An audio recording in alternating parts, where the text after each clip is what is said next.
नाराज पति पत्नी। एक मजेदार किस्सा। एक पति पत्नी आपस में नाराज चल रहे थे। नाराजगी भी इतनी थी कि दोनों एक ही कमरे में रहते हुए भी आपस में एक दूसरे से बोलते तक नहीं थे। लेकिन दोनों अपने अपने काम में कोई कमी नहीं छोड़ते थे।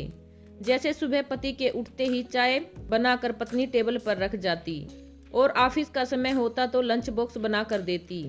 इसी तरह पति भी ऑफिस से आते समय सब्जी राशन आदि लाकर रख देता। ऐसे काफी दिन बीत गए।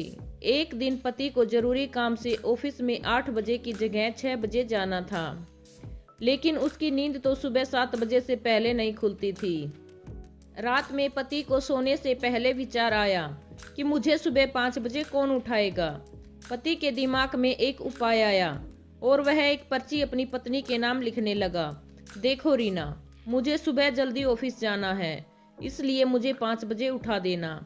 इस तरह पर्ची लेकर वह अपनी पत्नी के बेड पर रख आता है और बेफिक्र होकर सो जाता है। पत्नी ने पर्ची पढ़ी और कुछ सोचा और फिर वह भी सो गई। सुबह पति की नींद खुली तो उसने उठकर घड़ी की तरफ देखा। घड़ी में 7 बज रहे थे। फिर उसकी नज़र तकिए पर पड़ी तो वहां एक पर्ची रखी थी। उस पर लिखा था, उठ जाओ, सुबह के 5 बज गए हैं।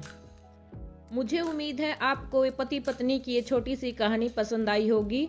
तो वीडियो को लाइक, शेयर व चैनल को सब्सक्राइब करना मत भूलिए। धन्यवाद।